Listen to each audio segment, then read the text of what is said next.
What is author marketing mastery through optimization, you ask? I'm going to tell you. It's the best way for us authors to make a living selling our books. Are you tired of hearing gurus tell you your book is only good enough to be a lead magnet for services? Are you tired of feeling like you have to be a slave to social media and then frustrated when that time doesn't actually help you sell books? I was too, until I found Ammo. Ammo is the only program that reliably produces results, and it works for anyone. Is it hard work? You bet. Do you have to overcome some of your own prejudices to make Ammo work for you? Absolutely. But rather than being another program that rah-rah shish-goom-bahs tries to get you emotionally excited only to offer unclear methods, Ammo shows you how to design profitable ads step by step through a unique, never-before-tested formula.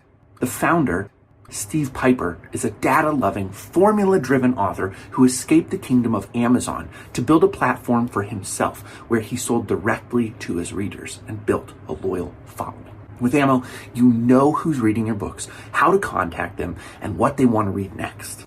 If you've always been frustrated with Amazon's wall of mystery, of not knowing who's reading your books, of losing 50 to 70% of the hard-earned money you make through book sales, Ammo solves all of those problems by putting you in the driver's seat and showing you how to fulfill your books directly to your readerships.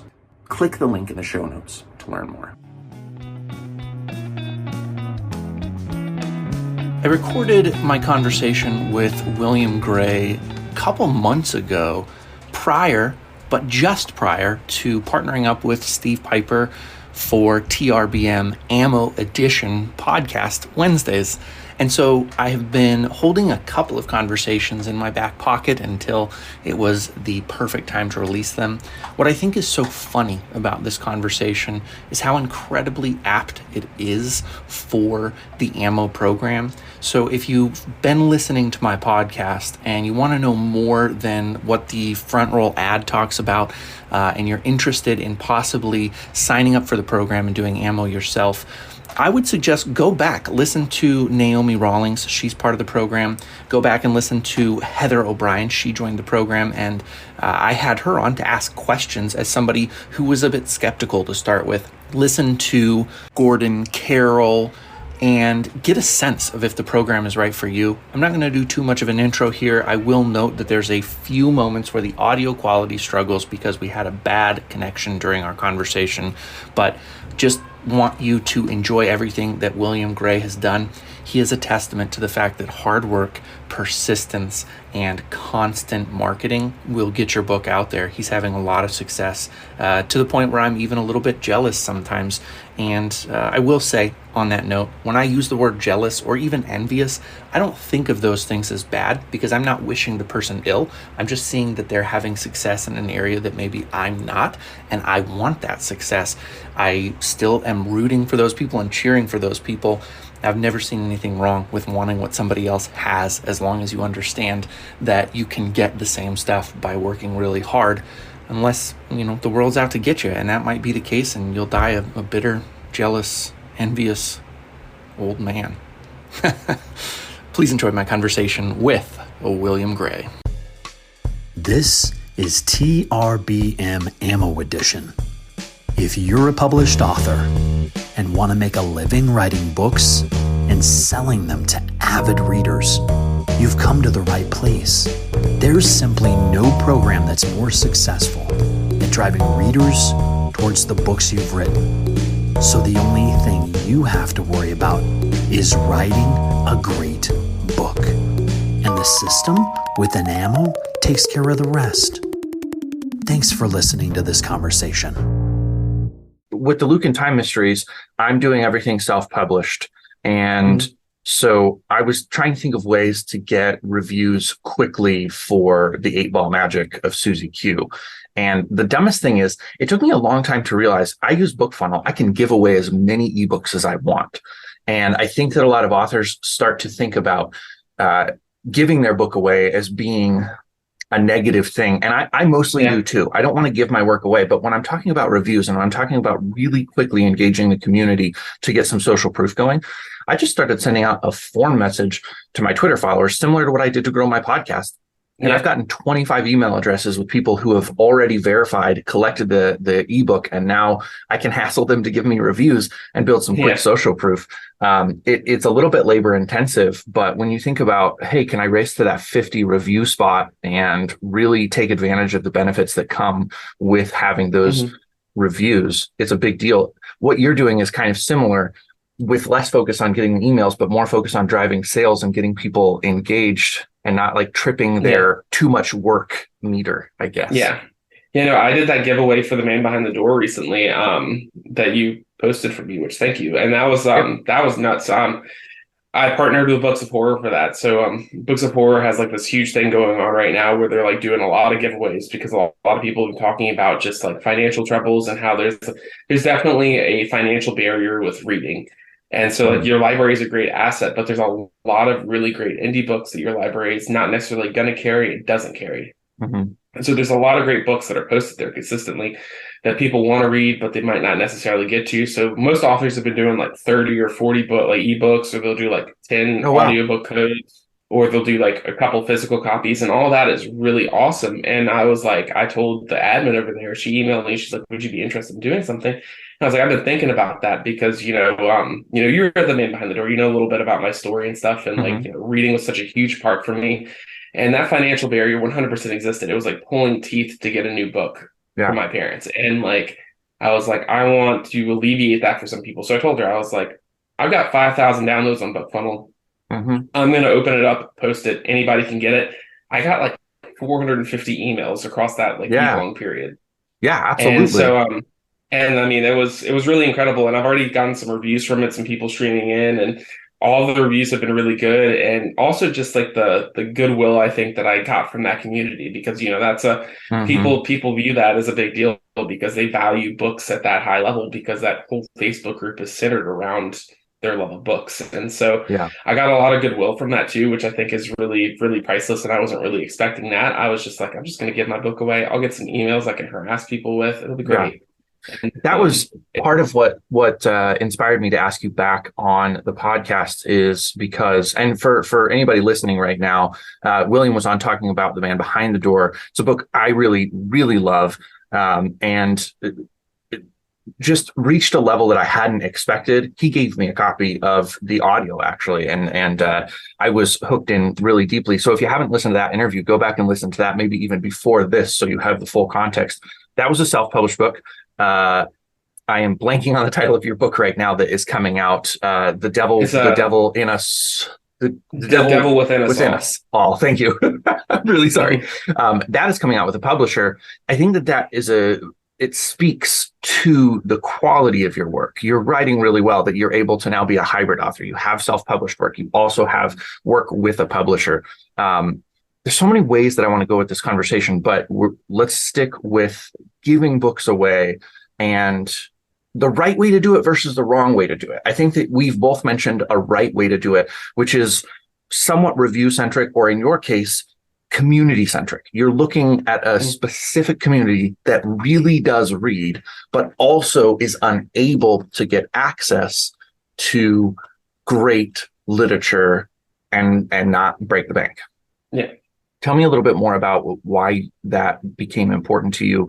You already mentioned your past and pulling teeth to get a new book and things like that. Yeah. Why this versus the library route?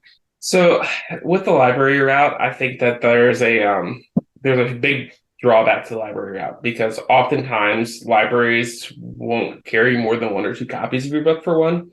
And so usually that's not really like a bad thing, because as a smaller author, you're probably not going to have a line of people when you read your book. Going this route, it's like you're giving people ownership of the book first and foremost. They can also share it from their Kindle library to their family's Kindle library and that kind of deal. And it's something that, it's going direct to the reader, I think, is way different than the library route.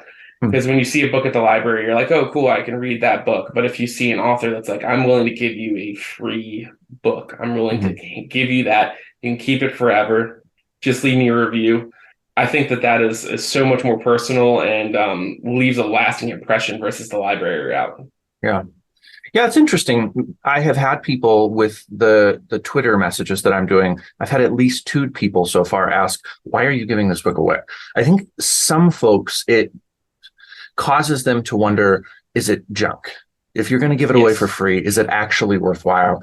And I do think I've also had several people ask me as I've been doing this for the 8 Ball Magic of Susie Q, like, oh, is it effective? And I know they're asking that question because they're thinking about DMing their followers. And uh, part of me is like, yes, do that. But you have to make sure that the book that you have is super high quality. You Hmm. can put yourself in a position where you start selling a good number of books. And there's a lag between when you move those books, or in this case, giving them away for free. There's a lag between that and when the reviews start coming in. So you might, if you're really busting your butt, you might get 100 copies into people's hands with 15 people who are intent on leaving reviews. And the book has typos. The book is not fully developed. The Yep. characters aren't really fleshed out as well as they need to be. The story has plot holes. And suddenly, maybe 10 of those 15 people leave a 2-star review and they're like, tried to get into this, couldn't finish it.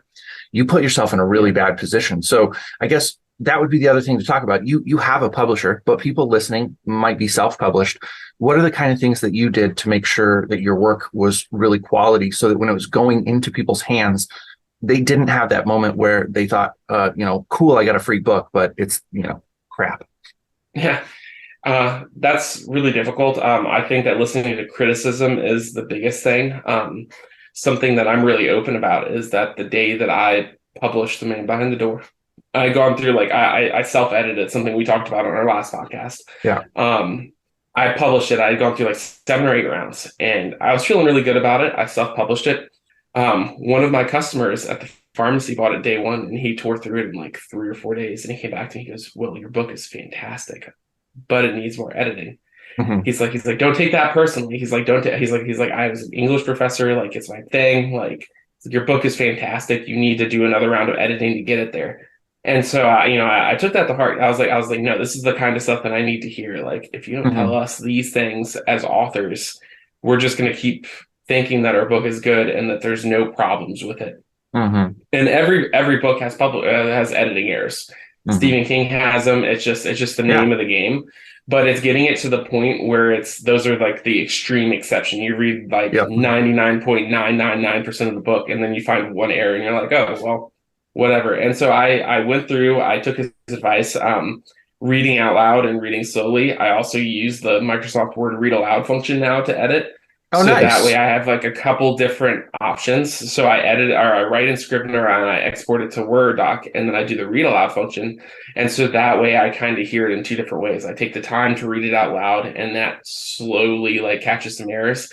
And then I Mm-hmm. do a read through and that, as you're listening, you just catch those errors a lot easier. Your mind can't autocorrect if you're listening versus reading it. So Yeah, absolutely true. I hadn't thought about that.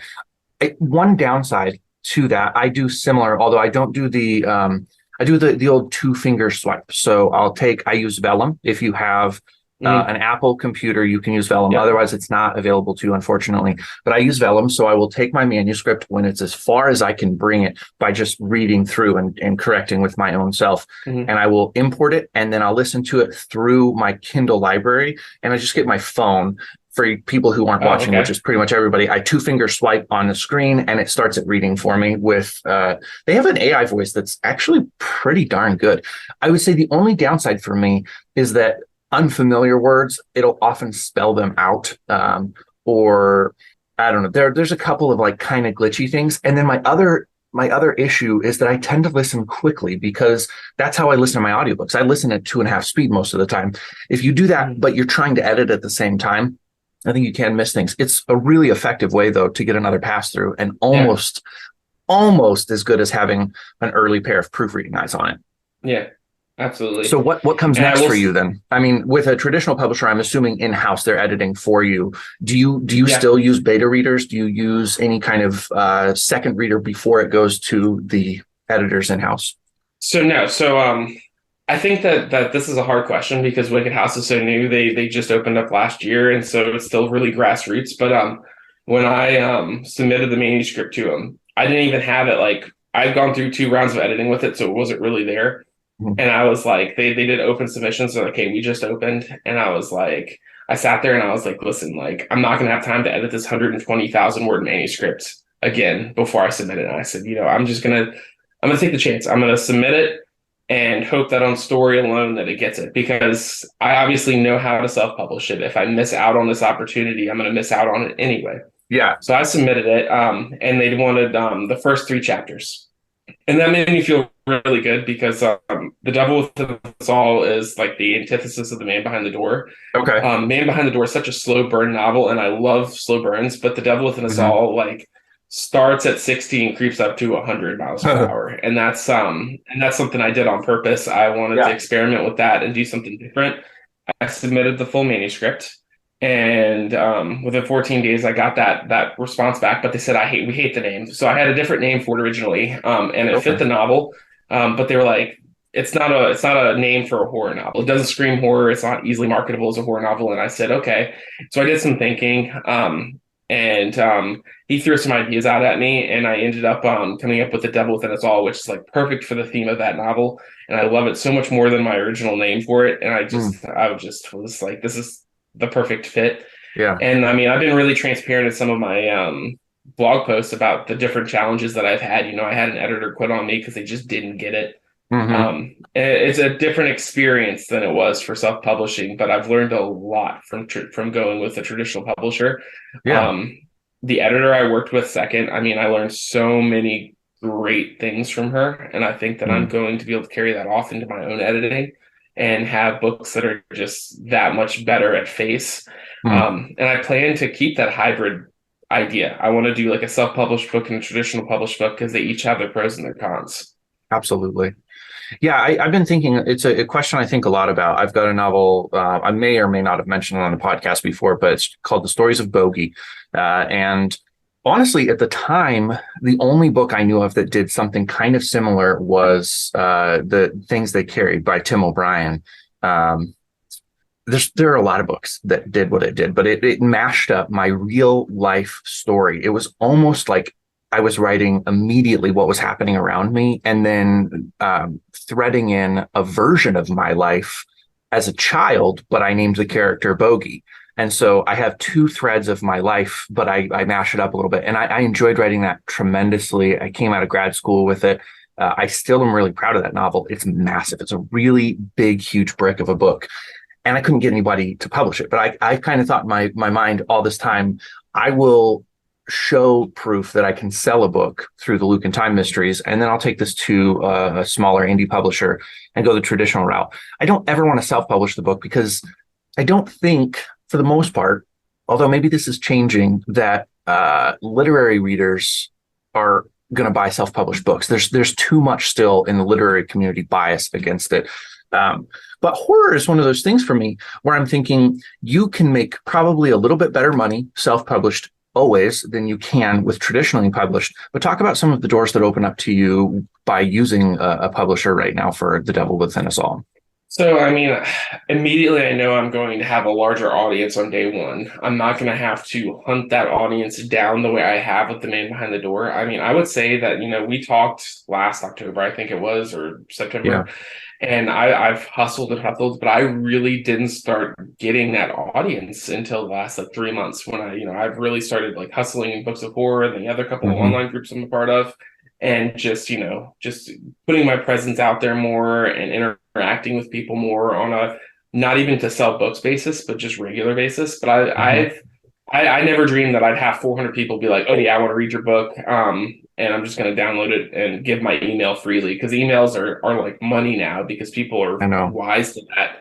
And so, and then just last month I sold 100 copies on Kindle of that book. I had Gage posted a review of it, and I posted that review on a couple different groups, and I was like, this is incredible. He's a really well-renowned indie author. His stories are fantastic. He's got such a good grip of the human experience. For him to have that response and that love for this book is fantastic. And it's just a dream come true. And I sold 100 Kindle copies that weekend. And that's just so surreal to me. Yeah. And so and I mean, it's still chump change. I'm still, only selling about 15 to 20 books a month otherwise. And Right. that's still more than what I was doing before. And I'm still, of course, selling more in person, but it's like I'm starting to see that slow organic growth. Mm-hmm. But with the devil within us all, it's like I've got this cheat code and I'm going to hit the ground running a little bit. Yeah. And I'll be able to do all these things that I learned from self-publishing to push that book further into the mainstream. And I also do think that it's going to help my Man Behind the Door sales. I actually, I was really persistent with my publisher about this. I said, hey, Mm-hmm. I want to put a chapter of The Man Behind the Door in at the end of The Devil Within Us All. I'm going to do the same for The Devil Within Us All in my Awesome. book. I was like, and I was really persistent about it. I was like, this is, really important to me. And so I Mm-hmm. chose the chapter with Lee going down into the crawl space, and then Oh, Rick wow. Okay. So you didn't even was, do like chapter one. You said, start here. yeah. So I figured that it's not really enough to be necessarily a spoiler, but it's more Yeah. of that chapter is really where I think it starts to grab. And Mm-hmm. I toyed with a couple of the early chapters, the concepts. I considered doing the scene with like Larry in the hotel room. And I was like, I don't think I want to do that one. And so I settled on that one because on the back of the book, it mentions, Lee's mother's passing. Mm-hmm.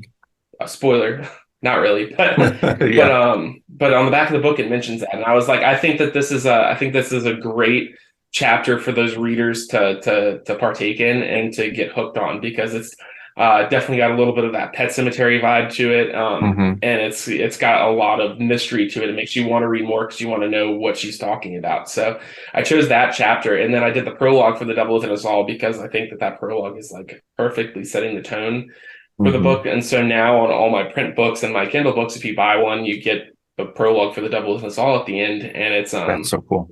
I'm really excited for the read through between the two because of that, and because they're unrelated. It'll be a great opportunity. Like people are like, oh, I'll go buy it, and they don't feel like they have to read it immediately. I think I'll get some sales from that, and I Yeah. also think that the one thing that I've learned with horror is that pricing is such a funny thing. So like Mm-hmm. with horror, people we talked about this a lot about pricing and like being like, like the more expensive your book, the more it's valued. With Yeah. horror, it's like kind of a sweet spot. So I think Sure. that like 99-cent books, people are kind of like, if it's not a sale, people are like, man, I'm not sure about that. But like Uh-huh. I've had a lot of luck with that $4 range in horror, because the four to Mm-hmm. $5 range is pretty consistent. And people really just read based on the merit of your pitch, the merit of your summary. Yes. Yes. They're like, I'm going to take a shot at this because it sounds like something up my alley. And I've read a lot of fantastic books that I didn't think were going to be that great Mm-hmm. just because of that concept. And so Yeah. so those are some of the things that I'm getting from the publisher. I also think that I'll be able to get featured book deals a little bit easier. Mm-hmm. I think there are 3 authors from Wicked House that have gotten featured book deals already, Awesome. which That's is really cool. which is a pretty big deal. And I haven't even gotten one yet for The Man Behind the Door. And so I think that's likely that I might be able to, get one of those just based on the algorithms that I'm seeing. Mm-hmm. That's And so amazing. just a couple different little small things, and just speculative things. Going with a small new indie publisher, I know I'm not going to have like the power of even like Crystal Lake Publishing Mm-hmm. or Darklit, who are like 2 fantastic horror literature publishers. Yeah. And I mean, they're just putting out some of the best books. I mean, Darklit, the last 2 books they've released, they've had 1,000 pre-orders each, which is unreal to think of. But they've got that network, and I think that I chose to get with Wicked House because I was like, I'm getting it on the ground floor, and I've got a really Yeah. good feeling about it. Worst case scenario is that they go bankrupt, and all my rights come back to me. That's Sure. really Absolutely. what we're looking at. So that's why I decided to go with them. And then after I signed with them, I started seeing this trend where books are, they're getting #1 bestseller or #1 new release, and then they're getting #1 bestseller in one of their categories. Mm. And I'm like, okay, this is a really good decision. It was a good leap of faith to take, and it was a really, I think, low risk, high reward situation because Mm-hmm. The Devil Within Us All. Something that we've talked about is that I love horror, but I love like literary fiction horror. Like I love Mm-hmm. stuff with like bigger meaning, and The Yeah. Devil Within Us All still has that, but it still very much feels like horror versus The Yeah. Man Behind the Door does. And so I knew that I was working with a smaller audience immediately with the Devil Okay. Within Us All. And so I Interesting. said, and so I was just being realistic. I knew that people that read The Man Behind the Door would probably take a chance on the Devil Within Us All and probably still enjoy it. But if I go out to a book signing and I meet a new person and I pitch both books, I know that they're going to buy The Man Behind the Door versus The Devil Within Us All. Interesting. Say more about that. I'm curious about that. So you're saying you feel like the book that the if I'm following you, you think that The Man Behind the Door is more horror or less No, horror, no, I the guess. less horror. The Devil Within Us All Okay. is more of a horror novel than The Man Behind Yeah. the Door. The Man Behind the Okay. Door, I think, and both the novella that I'm finishing now, and I've started work on a fourth book. Both of those books are similar to The Man Behind the Door, where I take them kind of almost at a literary fiction standpoint. Yep. There's like a lot of strong character growth. The characters are centric. There's a lot of theme to Yes. the book. The Devil Within Us All still has all of that, but focal point, the plot, and like the imagery is more to the forefront than it is with any of my other books. I got you. I Yeah. set out to write a horror novel that depicts, the nature of good versus evil within human beings and how certain people can use their station in life, whether it's, higher up in political, religious, whatever, how they can use that power they hold over people to bring out the worst in others. And Hmm. tackling that theme, I found that I've leaned really heavily into the imagery and into rhetoric and just different things to capture that. Whereas there's a lot more nuance with the other writing that I've been doing. Yeah. No, that makes sense. It's an interesting take because I would typically say uh horror that's straight horror maybe has a slightly bigger audience. Almost anytime you put literary into the mix, you start to deal with having uh, people who are going to feel like it moves too slowly. Character Mm-hmm. development is antithetical to speed. You need to slow Yep. things down. I had a similar experience in that I wrote The Nine Lives of Marva DeLong High to be commercial, but I am a literary person. I came through the MFA. It's always in my mind. I prefer reading books that are more textural, layered, character development. I'm really happy with a slice of life book. In fact, those tend to be the books that stay with me the longest. I also love Stephen King, and I think that Stephen King is probably the best marriage. We talk about this all the time on this podcast, but I think he has the best marriage of character development and pacing. It's like candy plus education at the same time. I don't know how he does it. It's a wholly different kind of thing. Versus I've been reading a lot of John Sanford recently, and he does almost no character development. I mean, his main character, Lucas Davenport, really doesn't change from novel to novel. He's the same guy going up against the new baddie, and it's fun, but it doesn't last. Like I can't even tell you what Silent Prey was about, and I just finished it. I liked it. I enjoyed it while I was reading it. I was entertained. I like Lucas generally. I like the mysteries, all that kind of stuff. I feel like Sanford lives in a world where he can sell more books, at least more quickly. Or who's the other guy that is like the king of selling Alex novels? Cross and James Patterson. Thank you, James Patterson and Alex Cross. Absolutely. That's it. Yeah, that is it. And I think that's the other side of this is that I think Patterson's always going to have an easier time selling more books than somebody who really dives into character development. You seem to see it differently, so I want to hear a little bit more from you about your thought on that character development and why you would think that The Man Behind the Door would be the better seller. So I think, and it all depends on how you present it. I've never talked to someone where I'm trying to sell a book and I've said, hey, this is kind of like literary fiction. I still think The Man Behind the Door is a slow burn novel, but it moves at still a pretty good pace. I think the way that it's broken up and the way that I usually end a chapter pretty well on like a pretty big event or on a cliffhanger or something like that to keep the reader drawn in. And I model that a little bit after King's writing style because I think from chapter to chapter, King does a very good job of it shows some character growth, it shows some plot development, and then it ends on kind of a good note that makes you like, oh, I want to read the next chapter. And so what I do is when I pitch The Man Behind the Door, I pitch it as like, hey, this is a horror novel, but it focuses on grief, trauma, and addiction with a ghost story spin. And has a really strong focus on the trauma that these characters experience and how it shapes them from generation to generation. Yeah.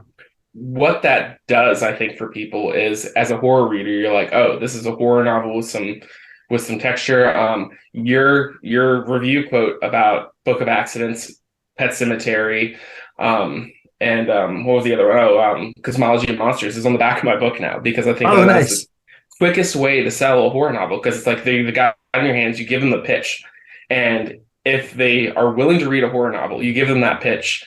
Maybe it's not their preferred genre, but you give them that pitch, they read that back, but then they hear the pitch and they're like, oh, this has some really deep layers to it. It's got a lot going on in it. I'm going to take a chance on it. Inversely, if you hear the pitch and you're like, well, I'm not really into slow burn, but then you read the back of the book and you see, Pet Cemetery, Cosmology Uh-huh. of Monsters, Book of Accidents, you're like, well, those are some really good big powerhouses in horror fiction. I'm going to take a chance on this book. And so I kind of like played the two off of each other. And I think that's part of the reason why I have so much fortune selling it in person, especially because finding readers that read horror out in the wild is a little bit harder than I would have thought, being a lifelong reader of that. But I find that a lot of people take chances on it and they respond well to it. They'll reach back out to me, they'll leave me a review, that Yeah. kind of deal. And so I kind of played the two off of each other. And then as far as the horror community as a whole, people are going to read what they're going to read. There's like there's like two different schools of thought in horror now. It's like we want elevated horror that means something, and then we want like the romp in the woods as wild as it can get. And they're both Yeah. about equally sized, and they have about the same amount of crossover. I found people enjoy both, Interesting. or they enjoy one or the other. And a lot of that is owed to like people like Jordan Peele, who are putting out movies that like really make you think, Yes. that have a lot of stuff going on. And so, or Hereditary, Ali, Ari Aster, Hmm. that kind of deal. There's a lot of changes going on, and a lot of that's owed to film, Mm. and it's creating a little bit of a revival, which is incredible. But I think that just overall, in person, especially like going to an event where it's not specifically for horror authors, I can sell the man behind the door in my sleep. I know what its merits are, and I know that if this person is willing to read a Stephen King book, they're going to enjoy my book, and that's the tactic I take. That makes perfect sense to me. So it's very, very much about your comfort level with the pitch that you have for the two different books, and you know how to 100%. position it. That makes sense. Okay, so I mean, there's again, I just feel like we have to be really efficient with time, but I do want to stop and talk a little bit about any kind of in-person work that you're doing, because I think that's one thing maybe my podcast doesn't cover enough of is what are you doing with your actual feet on terra firma in the real world to sell books that's not necessarily through book groups or online or emails or anything like that. How are you moving copies of your book in the real world? So I'm still doing mostly like, brick and mortar at my job. I still sell 15 to 20 books a month. I've kept that pace up consistently for the last like 6 or 7 months, which is really fantastic. Pre-orders are really good for The Devil Within Us All. I've got like $500 of pre-order money at this point for The Devil Within Us All. So on launch day, I'm going to be able to order the books that I owe from the publisher, plus an additional, I think like 30 or 40 to have in store without owing out any money, without any credit cards or anything like that. That's And I amazing. position myself that way, so that way I can have that. And so for a solid month, I'm going to have just straight income of, this is going to be straight profit that I can reinvest. And that was really a big thing. That's I great. haven't been doing as much as I should, like book signing wise. Life has been nuts, wedding planning, moving. I've got a new baby on the way. I mean, it's been nuts. But I did just buy the vendor table for AuthorCon 3, which I'm really excited about. AuthorCon 2 was really big, and it's like a charity event provided by Scares That Care. But it's like a huge author horror fiction event.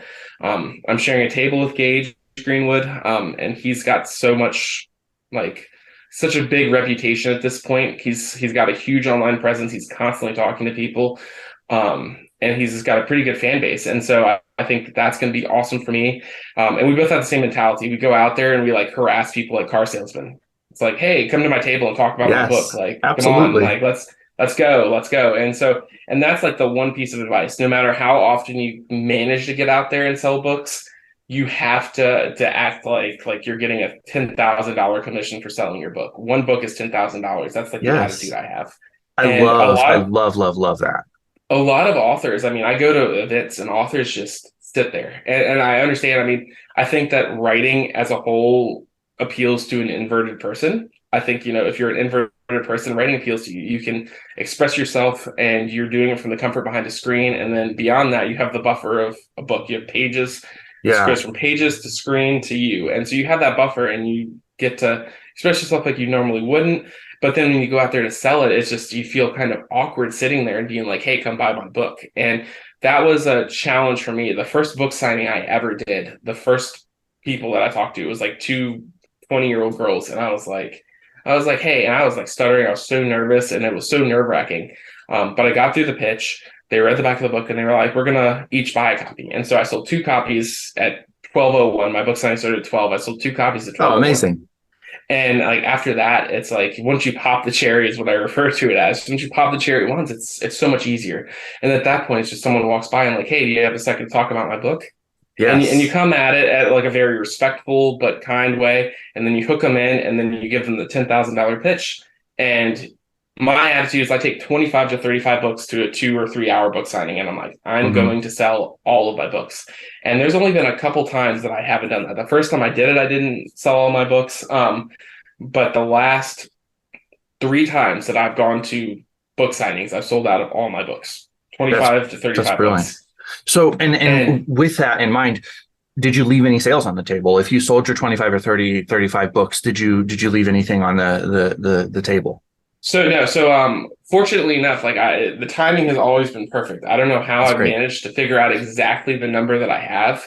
But I did a signing where I partnered with Engage Comics in Martinsburg, and it was during the holiday tree lighting, and it was a Mhm. beautiful day. And I walked in there and I looked at the owner. I said, "Him, I want to set my table up outside." I was like, the other guy with me, he's cool with it. I want to set it up outside, and I just want to talk to people as they walk by. And so rather than sit in this brick and mortar business, I set the table up outside. And instead of getting the 20 or 30 people coming through, I talked to like 150 people, and I sold Wow, 35 books across that 150 people. And that's I mean, amazing. those are great numbers, especially when you're working in a niche genre. And so I sold those 35 books. I actually had 2 books left, but I was like, Kim, do you want to buy these 2 books and sell them here? Because he did some indie stuff. And he said, yeah, absolutely. So he bought the 2 books. So I had 2 books left. He took those. And then Wow. at my last signing, I did a coffee shop. And I'm a firm believer of steering away from bookstores wherever you can for a multitude of Thank you. reasons. Yes. Yes. For a Yes. multitude of reasons. First of all, bookstores take a little bit of your profits, and that's fine. You want to support them. I'm still gonna do bookstores, Kind but of. like I Okay, wait, do challenge. stop really quickly because you said you ran past it just a little too fast. You said you still want to support them. I'm going to make a caveat. I've actually got a podcast out today where I drop an F-bomb in regards to bookstores because I say basically, okay, you're going to treat all of your traditionally published authors like normal customers. You're going to carry their product, and if the product gets stolen, you're responsible for the shrink.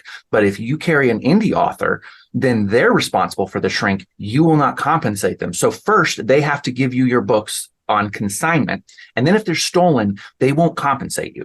Who's there to watch out for you if you're in a bookstore? Bookstores have gotten to this point where they're very high and mighty, especially about self-published authors. So for me, I don't think I want to support a bookstore until they start to create an environment that's actually supportive of the authors in their store, not just the big publishers that they have to bow to. So anyways, you ran past that. I wanted to say it again because I think it's super important. I do love bookstores. I still So shop at them, but wow. yeah.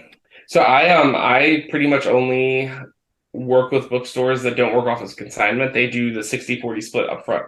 Okay. Yep. So I sell my book to them. They give me the 60%. But I mean, that's still chump change based on what I normally make selling the book. And going with traditional Yeah. publishing now, my book costs are going to be higher. And so that 60-40 split is going to become even more just unattractive to me because I'm going to be making a very Absolutely. narrow margin. I'm going to be making my gas money back, and I'm going to be making the money back from my couple promotional materials probably that I'm getting out. Yep. And I think that's I get that from a business standpoint, but at the same time, I'm not a fan of it because it's Right. indie publishing is becoming a bigger thing, and it just needs to be revamped a little bit, I think, on that front. The 60-40 split, I don't think, is very fair to the author, especially considering the amount of work they put in it. And more often than not, they're the ones that are still there selling the book. So every bookstore I've worked with has done 60-40 split. I've been there signing copies, and they basically just collect it as I sell it. And then at the end, they write me a check. Okay. It's fine. I did a coffee shop back in in March, I think it was. I did a coffee shop, and I went in there with 25 books, and they were like, if you collect your money, we're not going to take any of your sales. You just set up a table and you do your thing. And I was like, the coffee shop is a perfect thing for me because you look for these businesses that have lap over.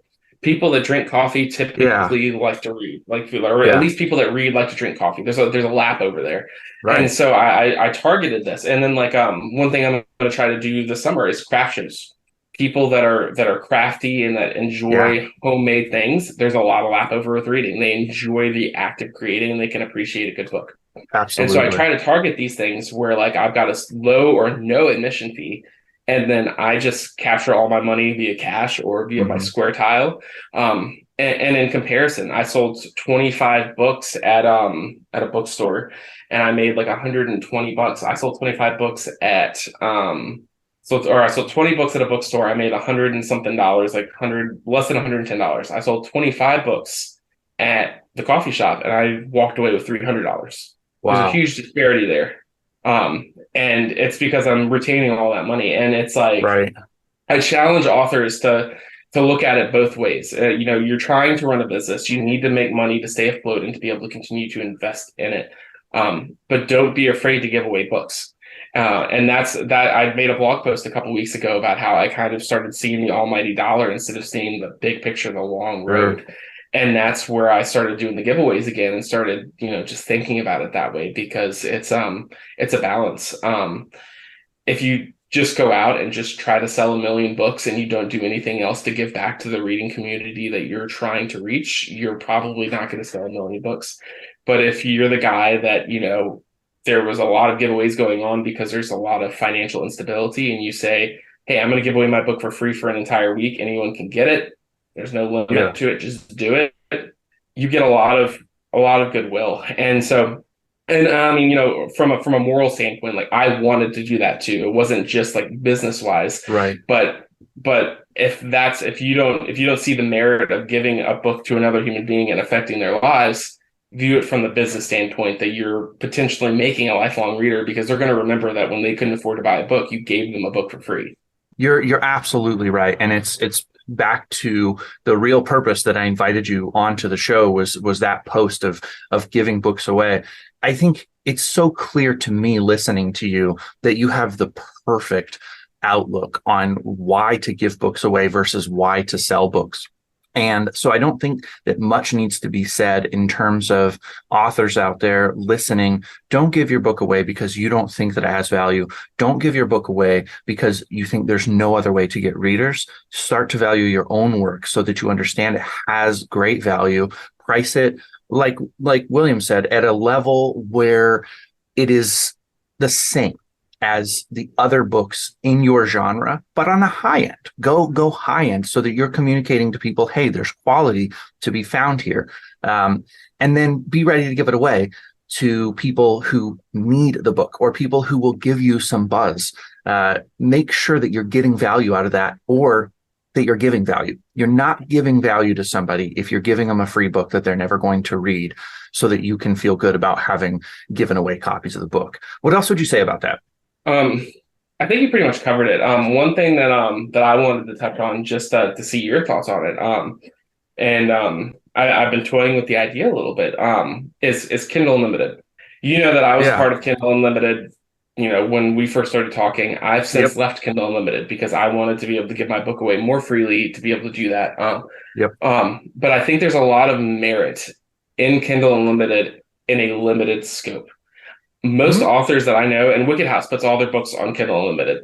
Okay. And I mean, there's an accessibility to it. And if you have enough of a reputation, that you can make a lot of money from doing Kindle Unlimited, potentially a lot more than you can from doing just regular Kindle, because of the fact that you're going to get more readers because they're already paying that $10 entrance fee. Yeah. But my challenge to people, and something that I've been thinking about a lot, I don't plan to put another book into Kindle Unlimited. I've got The Devil Within Us All in Kindle Unlimited now. Mhm. I think that a lot of authors would benefit from having at least one book in Kindle Unlimited, where they can say, if someone reaches out and they say, "Hey, I've got Kindle Unlimited, and I want to read something on there," Yes. bam, The Devil Within Us All. Because sometimes people, I mean, even if you offer your book for free download, people don't even want to partake in it. They don't want to deal with it. Right. It's just amazing the barriers that exist, because I'm like, I'm giving you something for free. All you have to do is hit download. Right. That is still enough of a barrier for some people. But Kindle Unlimited Yes, is it such is. a cool hybrid thing. Mhm.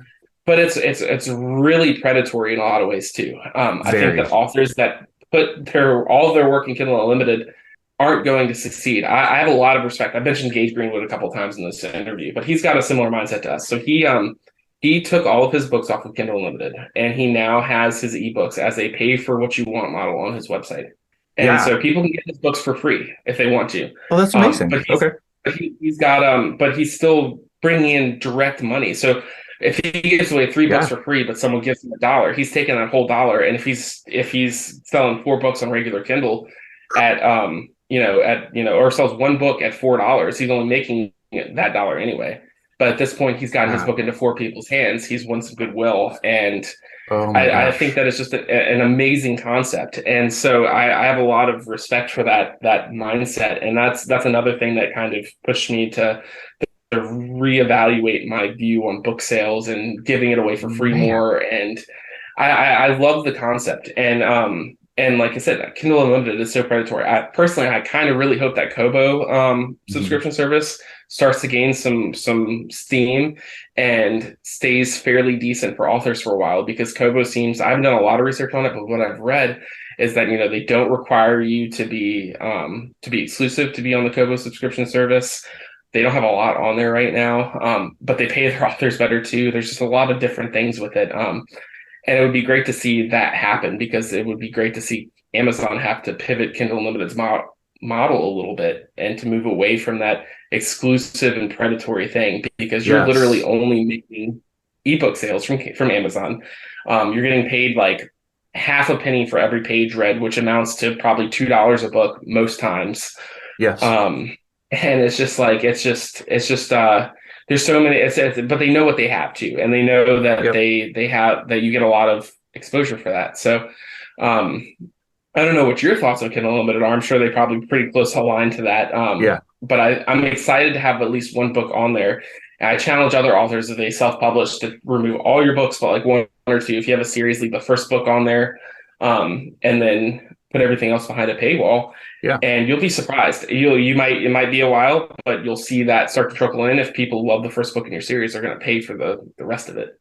Yeah, absolutely. So, I mean, my thoughts are nuanced, like you said, pretty similar to yours. I had the Nine Lives of Marva DeLonghi on KU for a 6-week period. So I dropped it in for 6 weeks. Immediately, as soon as I made it available, I said, withdraw me, so that it's going to take me out after my 6-week period. Mhm. But I'm doing a couple of other things, and so this is me. I'm not recommending other people do this. I don't even know if what I'm doing is technically wrong, because my understanding is that you're not supposed to be with retailers. I still sell the Nine Lives of Marva DeLonghi from my own bookstore, but my own bookstore is only my stuff. So I do not believe I'm considered a retailer. If they want to pull me off of KU, if someone were to listen to this podcast and be like, wow, this guy's cheating, so be it. I don't need Amazon to be a successful author. It makes it a little bit easier for me in some ways.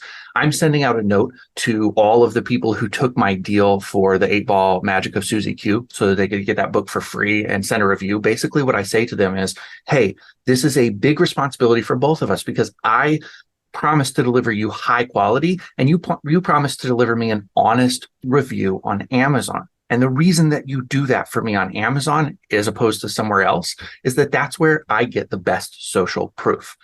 There are still a ton of readers who are looking specifically to Amazon for the social proof. But any other reason to have KU other than to get those reviews, because it's such a low barrier to entry, I can't see a good excuse to have it on KU. I will mention one other thing.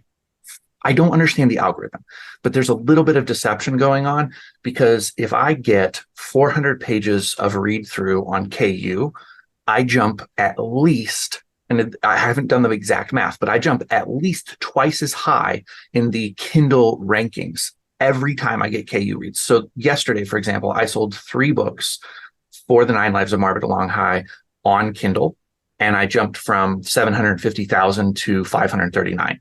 This morning, and I'm watching stats, so it's not like lag time here in reporting. This morning, I had 200 pages of read through on KU, and I jumped up 200,000 just boom, like that. So they're doing a little bit of fudging with the algorithm. They're showing some preference for KU, and that ranking can help your visibility.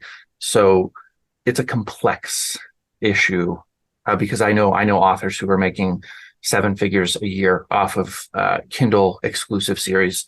I recently did a written interview with L.A. Dobbs. She has 6 books now that are in the top 10,000 on Kindle. So she's just raking for her books. She spends a lot of money on advertising as well, but man, it's hard. So I had more to say about it than I thought I did. No, I mean, and that's the thing. I mean, like I found I've actually had more success since leaving KU than I did while I was in KU. 1,000%. Yes, absolutely. Giving away books, and just interacting with people. I mean, I just found that. But I did notice. I mean, I have noticed that too. That I felt like that I was getting more page reads than I was selling books, but I wasn't making as much money. And it was like, and it's hard to say. And then that algorithm is so intriguing to me. I mean, you know, I remember when I had that sale over the weekend and I sold 100 books. You know, I jumped so fast into the higher echelons. I broke the 10,000 mark in Kindle sales. Yep. I was in the top 10,000 for the whole Kindle store.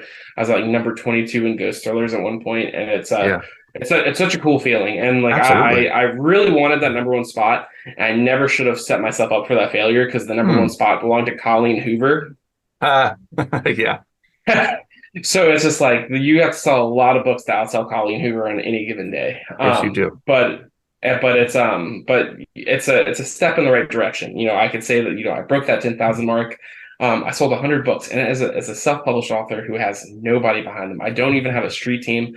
I am brick and mortar guerrilla warfare selling my book on my own, and that's such a huge accomplishment. And Yes, I challenge authors to, you know, just, you know, to take every victory, no matter how small, and just keep building upon it, because that's how this all started. I mean, my first victory was this podcast. You know, we talked about it. You know, I was selling 8 books a month, and you're like, hey, you can do better than that. Like, your book is good. I went to 50 books a month. And from there, it's just, I've been building on different things, continually growing. And it's just like take the kick in the butt that you need and continue to grow past it. And that's so huge.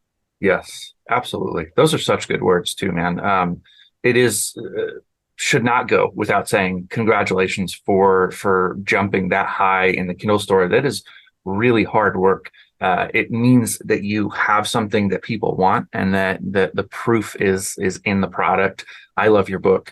I obviously have not read The Devil Within Us All yet, but I'm a huge fan of The Man Behind the Door. Are you using the same audiobook reader for The Devil Within Us All, or are you going audio? What's happening there? It's gonna go audio, I'm sure. So right now, Wicked House does all the audio rights. That was one of the things they wanted to retain, and I was like, you know, that's fine. I figured it would be longer before I could start moving in that direction, but they've been working closely with Tor Books. Oh wow, okay. They've got 1 book or 3 books now coming audiobook from Tor Books, and one of them is read by the great Joe Hempel. Joe Hempel is like one of the best horror narrators. Yeah, absolutely. Time. I love Joe Hempel, and I cannot wait to listen to that book on audio now.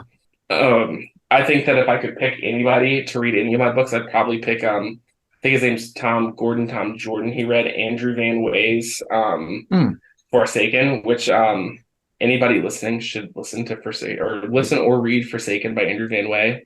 Fantastic book, super slow burn, and great prose. Some of the best prose I've ever read. Yeah, I have XE Sands is reading my audiobooks, and it's not cheap. I own it once it's finished, which is kind of cool. I went through One Night Stand Studio, which is where she does her indie work. And I'm so excited to have those and really scared of the bill. Obviously I can pay it. Not everybody can do what I'm doing in terms of paying for the audio. So that is a huge challenge. Yeah. Owning the audio is a cool thing, but I love what you just said. If I could have anybody read my book, that's who you would have read your book, because that's why I reached out to XE. Is I'd heard her narrate books that I love. Chuck Wendig, The Wanderers. She is one of a couple readers for that book, and it just grabs you so hard and just carries you along, drags you through. My wife reads romances, and she loved The Wanderers. So XE was the clear choice, and I was happy to pay that. If I were going to write a book from a male perspective, there's a couple, and there's no way I would ever get them. But Will Patton reads a lot of Stephen King. Have you listened to any of Stephen King read by Will Patton? Yes. Damn. He's so good. But I don't even know what it would cost to get Will to read your book. That would be a huge stretcher. Yeah, it would be nuts, but it would be great. It would be amazing to have his voice. He's such a good reader. He also, Will Patton, I think, was personal friends with Dennis Johnson. So he is the reader for Train Dreams, Jesus' Son, The Largesse of the Sea Maiden. And his voice, he's just off the charts good at audiobook reading. The other one is Campbell Scott. He is amazing as well. So those would be my two big reaches on the male side.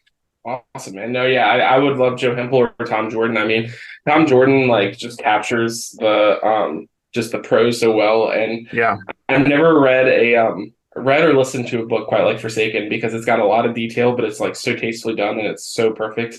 Something I've always talked about is I hate too much detail, and it's such a hard balancing act to find. Whereas you can actually sit there and you can say, wow, that guy painted the picture perfectly, and it wasn't too much. Because once you get to a certain point, it gets muddled. So I'm hoping that I get, a dream would be, Joe Hempel through Tor. I couldn't imagine if you read The Devil Within Us All. But that would be incredible. And then I've actually got a friend through the pharmacy. He's an older guy, but he just signed an audiobook deal to read audiobooks. His name is Nick Narangis, and he's like, if you ever have a book, I'll send it to my editor if you want it read. And I'm like, awesome. Yeah, I'll definitely take you up on that when I get the next one ready to publish, for sure. Very cool. Well, let's land this bad boy. I'm going to give you a chance to share with everybody how to get all of your work.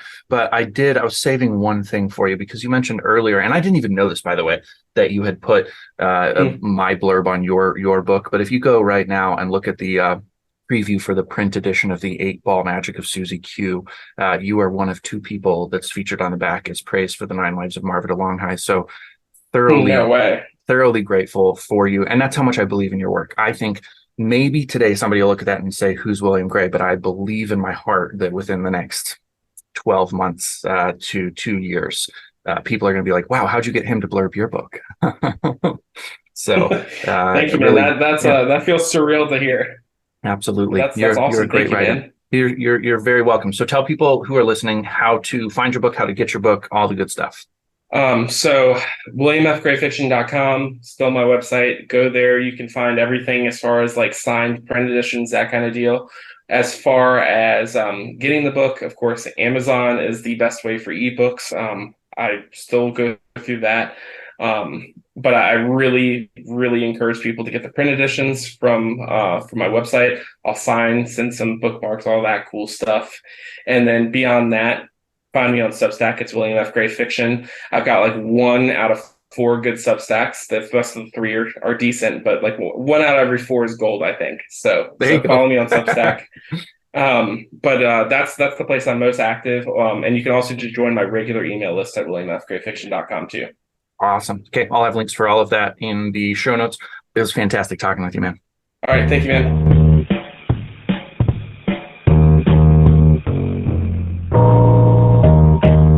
Thank you for listening to TRBM. The theme music was provided by the ever-talented Christopher Talon. And hey, if you liked what you heard, share this show with other readers, because what's the point of telling stories if nobody's listening?